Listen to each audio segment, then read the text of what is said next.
ভাইয়েরা আমার, আল্লাহ কেন বললেন ওয়ালা ইউশরিক বিইবাদাতি রাব্বিহি আহাদা? আল্লাহর কালাম বেহুদা কোন কারণ ছাড়া নাজিল হয়েছে? প্রত্যেকটি আয়াত, প্রত্যেকটি সূরা নাজিল হওয়ার পিছনে একটি কারণ নিহিত আছে। আল্লাহ জানে বান্দা ইবাদত করবে। আল্লাহর কেউ জানে কিছুনি? আল্লাহ জানে বান্দা ইবাদত করবে, তো অনেক বান্দার ইবাদত হবে খালেস, আর অনেক বান্দার ইবাদত শিরিক যুক্ত হবে। একদল বান্দার ইবাদত হবে শিরিক মুক্ত, আরেক দল বান্দার ইবাদত হবে শিরিক যুক্ত। আজকে আমাদের সমাজে ইবাদত আছে, মসজিদে আজান আছে, ইকামত আছে, জামাত আছে, আছে কিনা? কিন্তু প্রিয় নবী সাল্লাল্লাহু আলাইহি ওয়াসাল্লামের নিয়ম নীতি ব্যতীত অনেক সালাত আদায় করা হয়।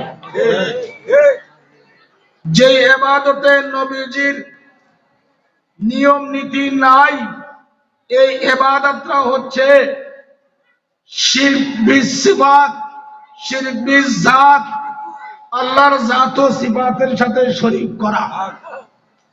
যার ইবাদতে প্রিয় নবী সাল্লাল্লাহু আলাইহি ওয়াসাল্লামের দস্তখত আছে, রিসালাতে মুস্তাফার সিলমোহর আছে, ওই ইবাদতের দ্বারাই বান্দা আল্লাহর সাথে সাক্ষাৎ করার আশা রাখতে পারে।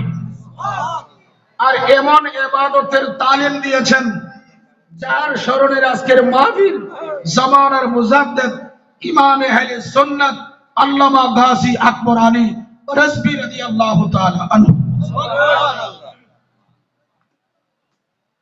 আজকে দেখবেন বাংলাদেশে সুন্নি পীর মাশায়েখের অভাব নাই, আলহামদুলিল্লাহ। সুন্নি আলেমেরও অভাব নাই, কিন্তু যত বদনাম আছে রেজবিয়া দরবারের মুরিদের, অনেকেরই কথা আমরা ফিতনা লাগাই। নাউজুবিল্লাহ বলেন না। জামানার মুজাদ্দিদ রেজবি বাবা এসেছে, গায়রে ফিতনা লাগাইবে, আর তিনি কি আল্লাহ পাঠাইছে ফিতনা থেকে মুক্ত রেখে আল্লাহর বান্দাগণ যেন নিজেদের কালকে পরিষ্কার করে পরিশুদ্ধ করে খালেস ইবাদত করতে পারে, সেই নীতি নিয়মই জামানার মুজাদ্দিদ রেজবি বাবা আমাদেরকে শিক্ষা দিয়েছে। বাস্তব সত্য না মিথ্যা বলেন? আমি দুই একটি কথাই বলবো। আজকে আমরা ইবাদতে গায়রকে শরীক শামিল করতেছি, আজানও করি, নামাজও করি। করা হয় কি হয় না? যুক্তি তর্ক এক জিনিস, আর আল্লাহ নবীর বিধানকে নিজের জানের চাইতে ভালোবাসা আরেক জিনিস।